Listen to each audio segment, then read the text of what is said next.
Hello दोस्तों, सभी का स्वागत है M2 nursing and nursing wifi classes के अंदर। आज अपन डिस्कशन करेंगे कुछ इम्पोर्टेंट एमसीक्यू के बारे में जो नॉर्मली आपके एग्जाम में पूछे जाते हैं, चाहे आपका नर्सिंग का कोई सा भी एग्जाम हो, नोट सेट एग्जाम हो, आरआरबी एग्जाम, आरजीपीजीआई एग्जाम या अदर टाइप के जो एग्जाम होते हैं जिसके अंदर मेनली इनका क्वेश्चन पूछे जाते हैं, उन सभी एमसीक्यू के बारे में अपन क्या करेंगे यहाँ पे डिस्कशन करने वाले हैं। पहला एमसीक्यू आपके स्क्रीन के सामने आपको देखने को मिल रहा होगा। Which fetal heart rate monitor pattern can indicate code compression? इसमें से कौन सी जो फीटल हार्ट मॉनिटर आपका पैटर्न होता है वो इंडिकेट करता है, किस चीज को इंडिकेट करता है भाई? आपका नॉर्मली कोड कंप्रेशन को इंडिकेट करता है।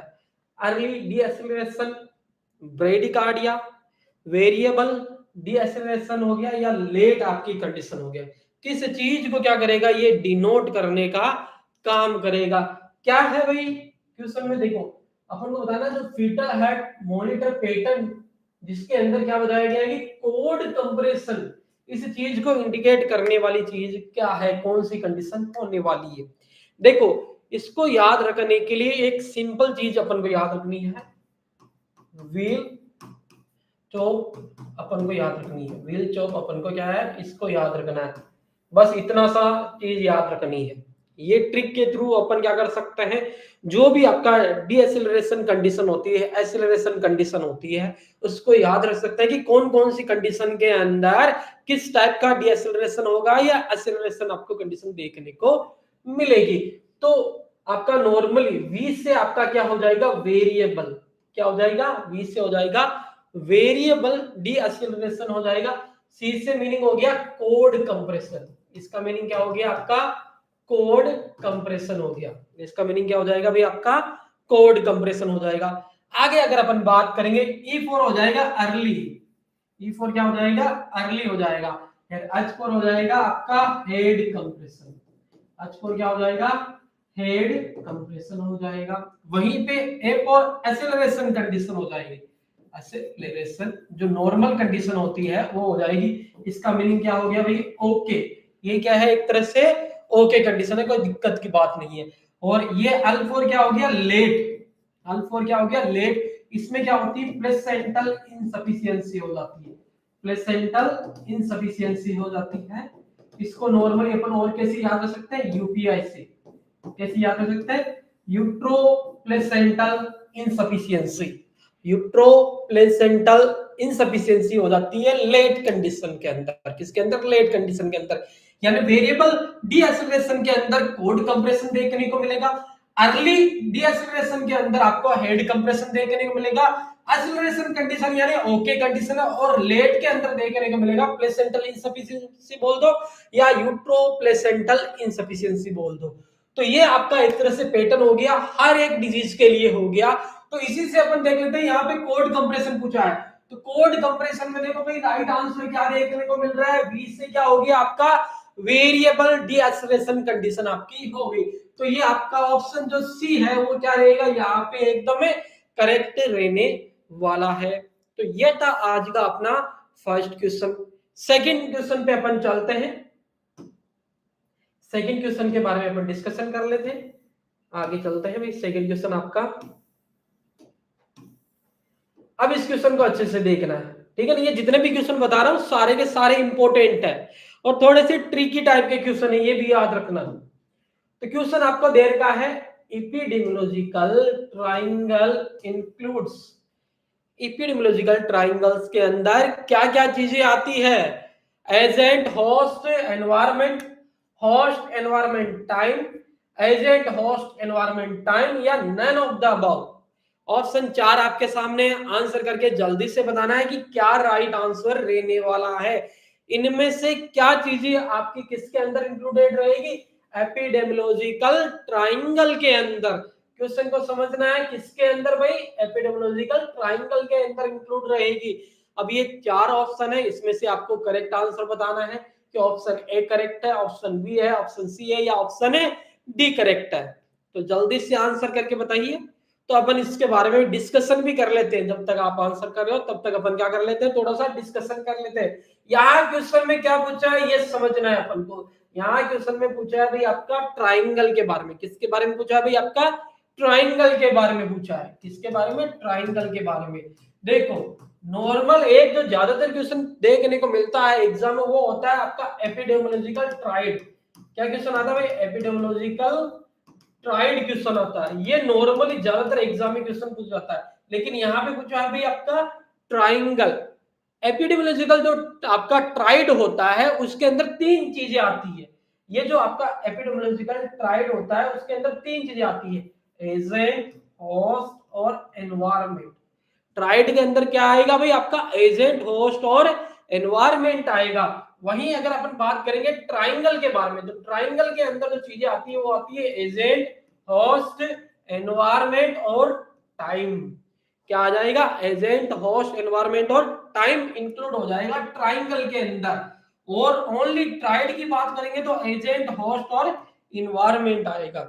एक क्वेश्चन और पूछा जाता है इसी के अंदर, मैं आपको यहाँ पे समझा देता हूँ। एक क्वेश्चन आता है आपका एडवांस मॉडल।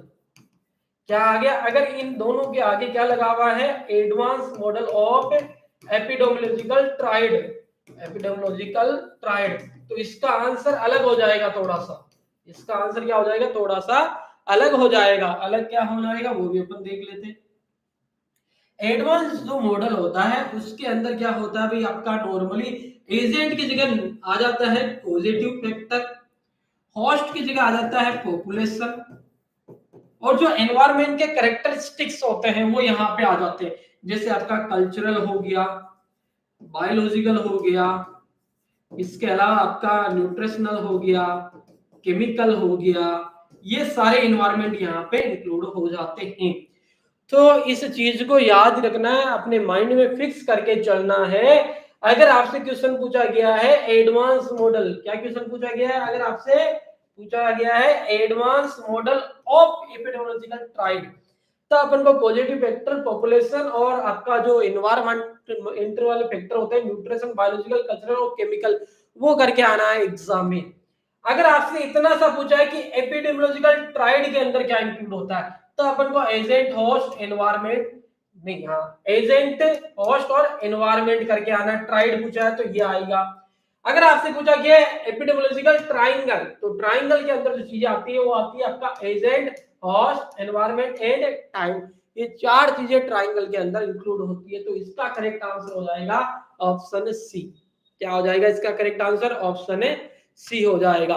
तो आपको तीनों चीजों के बारे में पता क्या होगा। अगर इससे रिलेटेड किसी भी टाइप से क्वेश्चन आए तो आप इजीली कर पाओगे। आगे चलते हैं थोड़ा सा, और आगे वाले क्वेश्चन को क्या करते हैं अपन, डिस्कशन करने का काम करते हैं। एक इंपॉर्टेंट क्वेश्चन ये भी है, कई बार डायरेक्ट पूछा जाता है, तो इसके बारे में भी आपको पता होना चाहिए।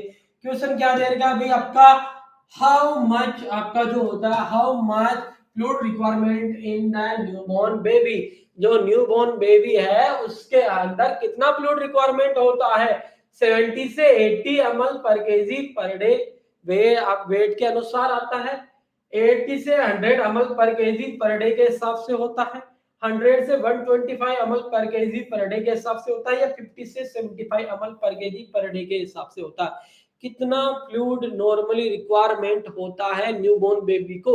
ये क्वेश्चन कई बार डायरेक्ट एग्जाम में पूछा गया है, ये याद रखना। जैसे नोट सेट एग्जाम हो गया, जिपमर, निमान, इनके अंदर ये डायरेक्ट वन लाइनर क्वेश्चन पूछा जाता है। इंपॉर्टेंट क्वेश्चन है, कई बार एग्जाम में आ रखा है, तो इसके बारे में पता होना चाहिए कि कितना फ्लूइड रिक्वायरमेंट होना चाहिए न्यूबॉर्न बेबी के रिगार्डिंग। तो नॉर्मली अगर अपन बात करेंगे, न्यूबॉर्न बेबी जो होता है उसके अंदर जो फ्लूइड रिक्वायरमेंट होता है वो कितना होता है अभी आपका, 80 से 100 ml पर केजी पर डे के हिसाब से क्या होता है आपका फ्लूइड रिक्वायरमेंट होता है। यहाँ पे क्या रहेगा, ऑप्शन है बी करेक्ट आंसर देखने को मिलेगा। नेक्स्ट क्वेश्चन पे चलते हैं जल्दी से।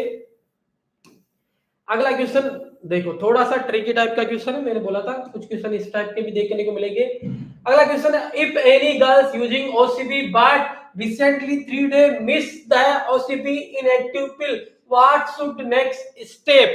आगे क्या करना है, अगर कोई गर्ल है जो नॉर्मली ओसीपी ले रही थी लेकिन कंटिन्यू 3 दिन तक क्या कर दी, उसने ओसीपी को मिस कर दिया, वो भी कौन सी ओसीपी, इनएक्टिव पिल को क्या कर दिया, मिस कर दिया, तो आगे स्टेप क्या करना चाहिए? Option A, throw the peg till next cycle, peg को फेंक देंगे नेक्स्ट साइकिल तक। टेक 2 डोज इमीडिएट, क्या करेंगे, इमीडिएट 2 डोज ले लेंगे जो भी मिसिंग हो रखी है। Use other contraceptive, other contraceptive पे शिफ्ट हो जाएंगे, या कंटिन्यू द पेग, इस पेग को क्या रखेंगे अपन, कंटिन्यू रखेंगे। तो इसका राइट आंसर क्या होगा, जल्दी से कमेंट करके बताइए इसमें से क्या इसका राइट आंसर रहने वाला है।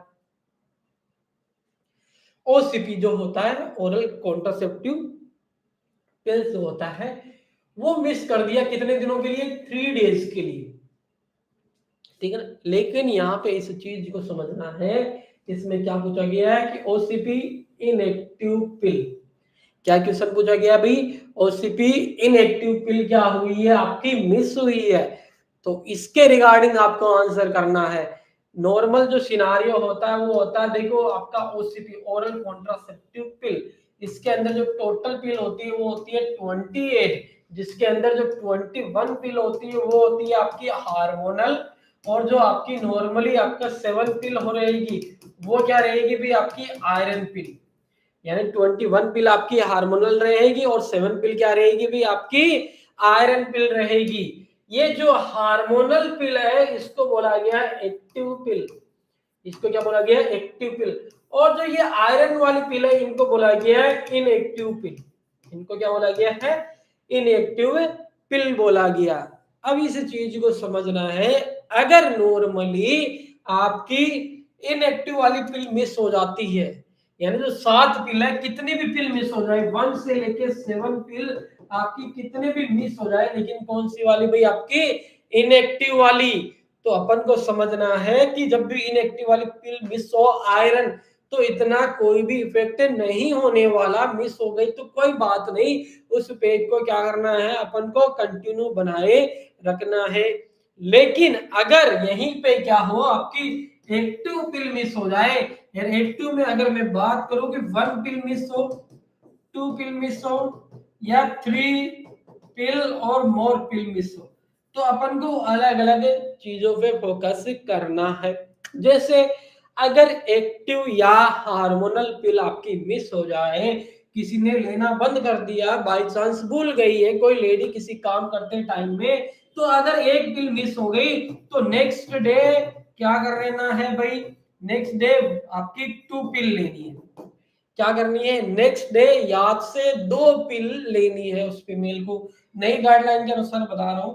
अगर 2 पिल मिस हो जाए, अगर क्या हो, 2 पिल मिस हो जाए, तो उसमें भी क्या होगा, सेम सिनारियो होगा कि नेक्स्ट डे क्या करना है, नेक्स्ट डे क्या करेंगे, वही 2 पिल इसको वापिस से लेना है। एक पिल मिस हो गया तो भी नेक्स्ट डे क्या करना है, अपन को 2 पिल लेना है। 2 पिल मिस हो गई तो भी नेक्स्ट डे क्या करना है, वापस से 2 पिल ही लेना है। ये नई गाइडलाइन के अनुसार है, पहले तो पेज को फेंक दिया जाता था 2 पिल मिस होते, लेकिन अभी ऐसा नहीं है, ये याद रखना। एक पिल मिस, नेक्स्ट डे 2 पिल, 2 पिल मिस, नेक्स्ट डे 2 पिल। अगर 3 या 3 से ज्यादा, यानी 2 से ज्यादा या 3 या 3 से ज्यादा पिल मिस हो गई, तो क्या करेंगे, जो पिल मिसिंग हुई है लास्ट, जो लास्ट मिसिंग पिल है उसको क्या करेंगे, इमीडिएट लेना है। क्या करना है, इमीडिएट उस पिल को क्या करना है, लेना है। उसके बाद में क्या करना है, उसके बाद में इस पेज को क्या करना है, थ्रो कर देना है। इसके अलावा जो नेक्स्ट मेंस्ट्रुअल साइकिल रहेगी, वहां से न्यू पेज स्टार्ट करेंगे, तब तक क्या कर सकते हैं, अदर कॉन्ट्रासेप्टिव पे शिफ्ट हो सकते हैं। ये चीजें करनी रहेगी। तो नॉर्मली ये होगी एक्टिव पिल के बारे में। क्वेश्चन था इनएक्टिव पिल के बारे में, इनएक्टिव पिल में कितने भी पिल मिस हो जाए आयरन वाली, कोई फर्क नहीं पड़ेगा, अपन को करना ही क्या है, अपन को नेक्स्ट डे या जो भी टाइम रहेगा उस दौरान कंटिन्यूस चलना रहेगा। तो इसका आंसर क्या हो जाएगा, कंटिन्यू द पेज। इस पेज को क्या करेंगे अपन, कंटिन्यू बनाए रखेंगे। तो ऑप्शन डी यहाँ पे क्या हो जाएगा, करेक्ट आंसर हो जाएगा। सारी चीजें मैंने आपके ओसीपी के बारे में बता दी है। आगे चलते हैं। नेक्स्ट क्वेश्चन पे, what is physiological closing time of ductus venosus? जो डक्टस विनोसस होता है उसका फिजियोलॉजिकल क्लोजिंग टाइम क्या होता है? आपको आंसर करके जल्दी से बताना है। 1 वीक होता है, 1 मंथ होता है, 1 ईयर होता है, या विद इन 5 मिनट होता है? क्या इसका राइट आंसर रहने वाला है? कि कितना आपका फिजियोलॉजिकल क्लोजिंग टाइम में आपका टाइम लगने वाला है? जल्दी से कमेंट करके बताओ सारे लोग, इसके बारे में कमेंट करके बताना है सभी को।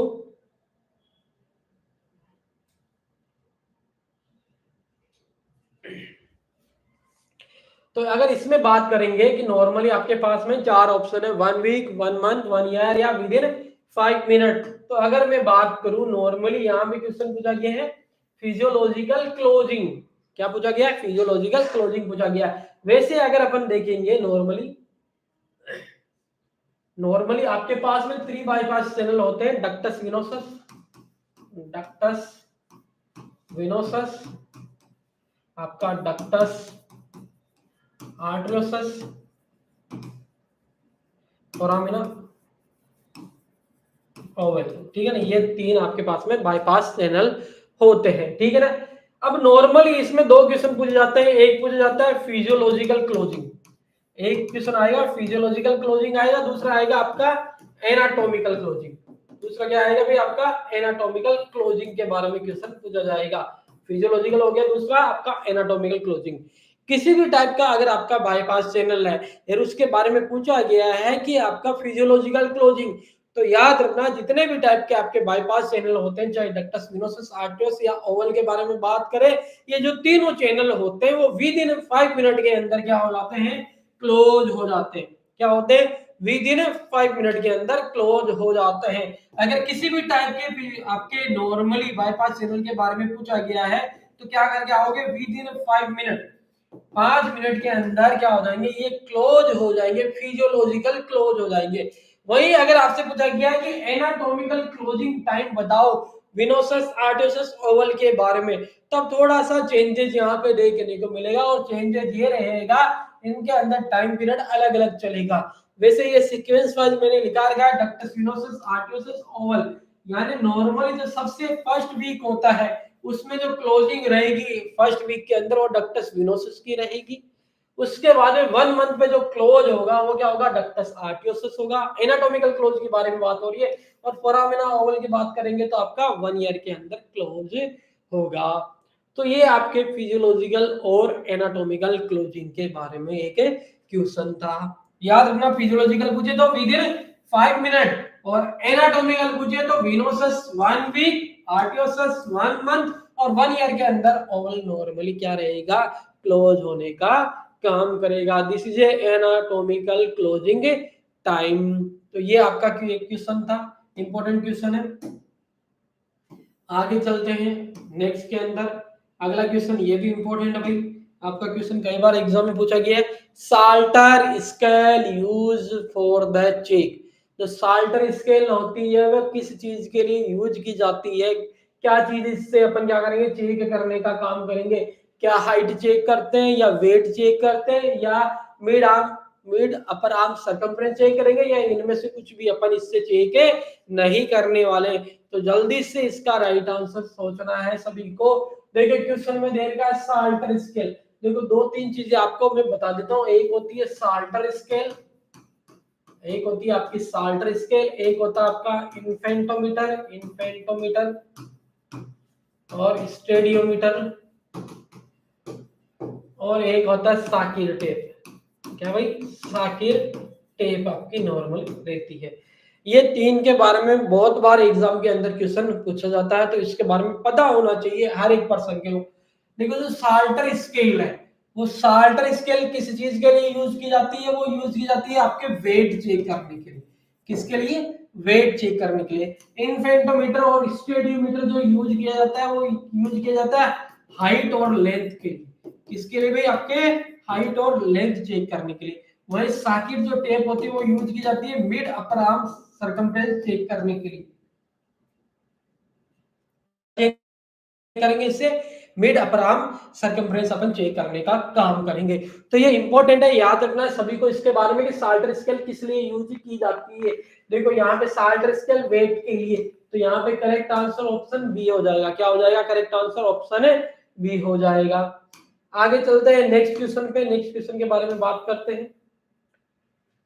अगला क्वेश्चन है आपका, rechanneling of social unacceptable drive into more constructive activities is called, यानी सोसाइटी के थ्रू जो अनएक्सेप्टेबल बिहेवियर होता है किसी भी पर्सन का, उसको कंस्ट्रक्टिव वे में अच्छे काम की तरफ ले जाना, एक नॉर्मली एक्सेप्टेबल बिहेवियर की तरफ ले जाना, इस चीज को क्या नाम देंगे?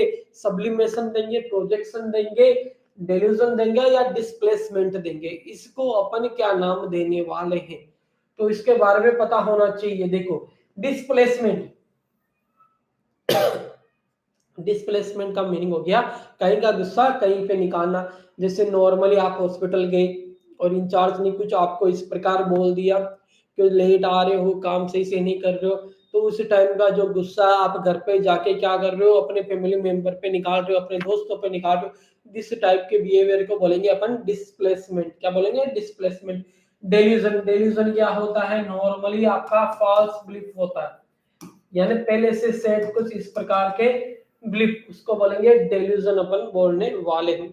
प्रोजेक्शन का मीनिंग होता है ब्लेमिंग करना। क्या करना? ब्लेमिंग करना। लोगों को गलती अपनी है लेकिन अपन बोल देते कि इसने ये गलत किया है, ब्लेम कर देते हैं दूसरे पे। सब्लिमेशन का मीनिंग हो गया कि जो सोसाइटी के थ्रू अनएक्सेप्टेबल बिहेवियर है उसको एक्सेप्टेबल बिहेवियर के अंदर क्या करना भाई? कन्वर्ट करना। इसको बोलेंगे अपन सब्लिमेशन अपन बोलेंगे। इसका करेक्ट आंसर क्या हो जाएगा? ऑप्शन ए आपका नॉर्मली देखने को मिलेगा।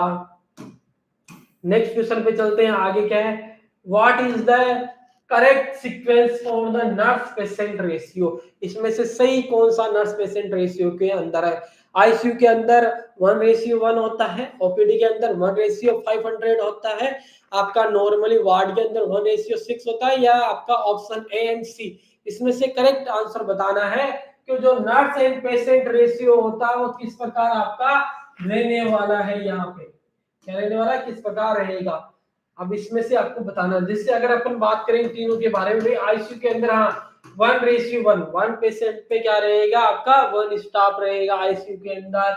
ओपीडी की बात करूंगा तो नॉर्मली आपका 1:100, 100 जो आपके पेशेंट रहेगा वहां विजिट रहेगा, वहां पे नॉर्मली एक स्टाफ रहेगा। वहीं अगर बात करूं मैं वार्ड के बारे में, वार्ड के बारे में बात करूंगा तो 1:6 यहाँ पे रहने वाला है। तो ये एक तरह से नॉर्म है आपका नर्स पेशेंट रेशियो के रिगार्डिंग है। तो नॉर्मली अगर मैं बात करूं आईसीयू यहाँ पे करेक्ट है, ये इनकरेक्ट है, वार्ड पे ये करेक्ट है, तो ऑप्शन ए एंड सी यहाँ पे क्या हो जाएगा? एकदम करेक्ट आंसर आपका हो जाएगा।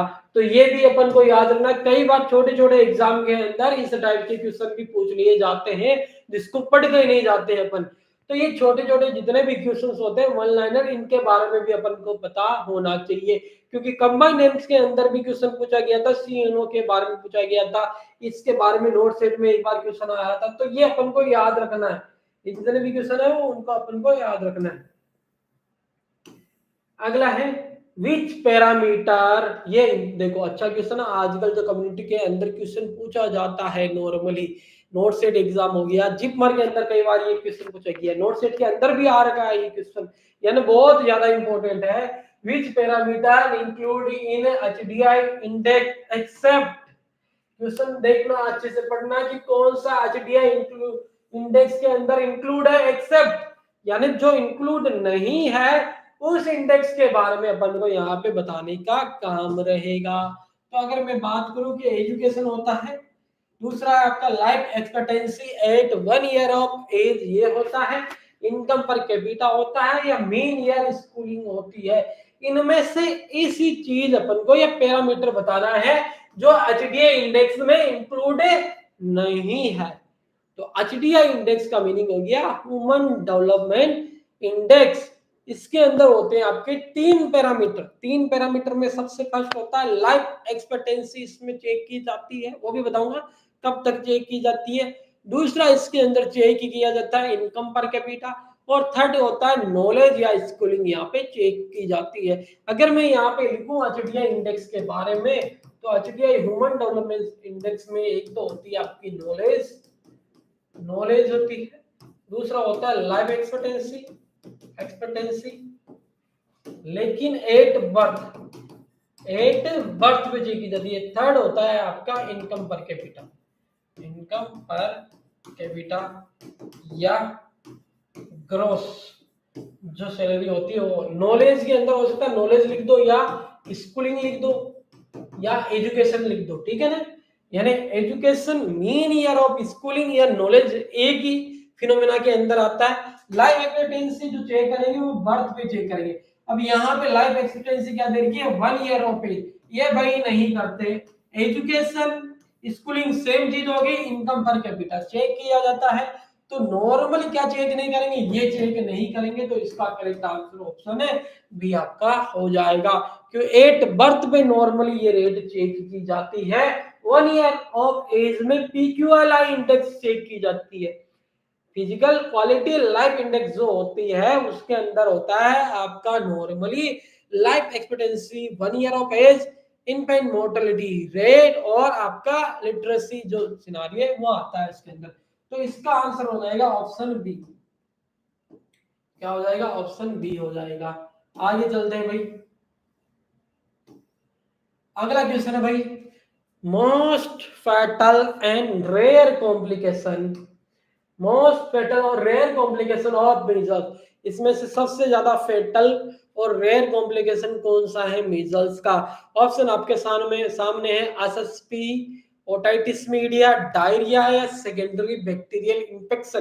क्या करेक्ट आंसर यहाँ पे रहने वाला है। अगर मैं बात करूं मोस्ट फेटल के बारे में, किसके बारे में बात करूं मैं, मोस्ट फेटल के बारे में, देखो 3-4 टाइप के आपके कॉम्प्लिकेशन यहाँ पे देखने को मिलते हैं। अगर मैं मीजल्स के बारे में बात करूं तो मीजल्स के अंदर अगर बात करेंगे तो नॉर्मल 3 से 4 टाइप के आपके कॉम्प्लिकेशन होते हैं। एक होता है क्वेश्चन आता है मोस्ट कॉमन कॉम्प्लिकेशन कौन सा होता है। दूसरा क्वेश्चन पूछा जाएगा आपसे नॉर्मली मोस्ट कॉमन जो नॉर्मल कॉम्प्लिकेशन है, लेकिन क्या रहेगा आपका थोड़ा सा क्या रहेगा जो बच्चों के अंदर रहेगा, चाइल्ड के अंदर मोस्ट कॉमन चाइल्ड कॉम्प्लिकेशन कौन सा रहेगा, मोस्ट रेयर कॉम्प्लिकेशन कौन सा रहेगा, रेयर या फेटल कौन सा रहेगा, और मेनली मीजल्स के अंदर डेथ किस कारण होती है, डेथ रीजन क्या है मीजल पेशेंट के अंदर। तो मोस्ट कॉमन कॉम्प्लिकेशन के बारे में बात करूंगा तो वो रहेगा आपका डायरिया। बच्चों के अंदर मोस्ट कॉमन कॉम्प्लिकेशन के बारे में अगर मैं बात करूंगा वो रहेगा आपका ओटाइटिस मीडिया। क्या रहेगा आपका otitis media. Most rare fatal complication के बारे में अगर मैं आपसे डिस्कशन करूंगा तो उसका आंसर क्या हो जाएगा भाई आपका रेयर फेटल। देखो most rare, most fatal, most severe, और जो नॉर्मली बहुत कम पर्सन के अंदर देखने को मिलेगा उसको बोलेंगे एसएसपी। एसएसपी की फुल फॉर्म होती है सब एक्यूट स्क्लेरोसिंग पेन एंसेफेलाइटिस आपकी होती है। और डेथ किस कारण होता है, किसी बैक्टीरियल इन्फेक्शन के कारण। किसके कारण होता है, किसी बैक्टीरियल इन्फेक्शन के कारण देखने को मिलता है। यानी मीजल्स है और बैक्टीरियल इन्फेक्शन अगर हो गया तो उसमें डेथ देखने को मिल सकती है। तो मोस्ट फेटल और रेयर क्रोनिक सीवियर कंडीशन क्या हो सकती है, एसएसपी सब एक्यूट स्क्लेरोसिंग पेन एंसेफेलाइटिस आपकी हो सकती है। तो ये था आज का अपना क्वेश्चन। देखो ओटाइटिस मीडिया बच्चों के अंदर मोस्ट कॉमन ये, और सेकेंडरी बैक्टीरियल इन्फेक्शन के कारण मीजल्स पेशेंट में ज्यादातर डेथ देखने को मिलती है। तो इससे अपने 4 क्वेश्चन नॉर्मली हल हो गए इसी एक क्वेश्चन से अपन ने देखा है। अब एक स्पेशल अनाउंसमेंट है आपके लिए, वो भी सुन के जाना है आपको। स्पेशल अनाउंसमेंट ये है कि कल से हमारे लाइव डेमो बैच स्टार्ट हो रहे हैं। क्या हो रहे हैं, आपके लाइव डेमो बैच स्टार्ट हो रहे हैं। नर्सिंग वाईफाई एप्लीकेशन आपको डाउनलोड करना है प्ले स्टोर से। नॉर्मली इस नंबर पे आप हमें मैसेज कर सकते हो 7790809338 या आपका 7062328219 या 9636347392। इस नंबर पे क्या कर सकते हो, हमें नॉर्मली व्हाट्सएप मैसेज कर सकते हो। वहां से आपको नॉर्मली नर्सिंग वाईफाई एप्लीकेशन का लिंक मिल जाएगा। लाइव डेमो कल से स्टार्ट हो रहे हैं 11 अक्टूबर से। 8:30 AM पे नॉर्मली स्टार्ट हो जाएंगे। डेमो रजिस्ट्रेशन फीस मात्र 1 रुपीज है और फुल कोर्स बैच की बात करूंगा तो नॉर्मली उसकी फीस रहेगी 4499 रुपीज रहेगी। आपको इसके अंदर 6 मंथ लाइव क्लासेस मिलेगी, साथ में वीकली टेस्ट सीरीज मिलेगी, मंथली टेस्ट सीरीज मिलेगी और आपका बैच कंप्लीट होने के बाद में 20 से 30 टेस्ट सीरीज यहाँ पे देखने को मिलेगी। जितने भी टीचर्स रहेंगे मोस्टली आपके सिलेक्टेड है, 3 से 4 एग्जाम में सिलेक्टेड है। इससे बेनिफिट ये आपको मिलेगा कि उनको पता होता है कि किस टाइप से क्वेश्चन पूछे जाते हैं, किस टाइप से डील करना होता है, थ्योरी को किस प्रकार अपन को रिवाइज करना होता है, पढ़ना होता है, नोट्स कैसे बनाने होते हैं, हर एक चीज के बारे में आपको यहाँ पे बताया जाएगा। तो 11 अक्टूबर 8:30 AM कल से ही आपकी डेमो लाइव क्लास स्टार्ट है। मात्र डेमो लाइव क्लास में रजिस्ट्रेशन के लिए मात्र 1 रुपीज आपको पे करना है। फुल कोर्स की प्राइस है 4499 रुपीज। सबसे कम प्राइस है ये एक तरह से, जिसके अंदर बहुत ज्यादा प्रीमियम एंड क्वालिटी कंटेंट आपको मिलने वाला है। व्हाट्सएप मैसेज आपको यहाँ पे कर सकते हो, नहीं तो प्ले स्टोर से क्या कर सकते हो आप डायरेक्ट क्या कर सकते हो, नर्सिंग वाईफाई एप्लीकेशन डाउनलोड कर सकते हो। नर्सिंग वाईफाई एप्लीकेशन ऐसी एप्लीकेशन जिसपे नॉर्मली आपका इस प्रकार का लोगो है, ठीक है ना, लोगो भी देख लेना। ये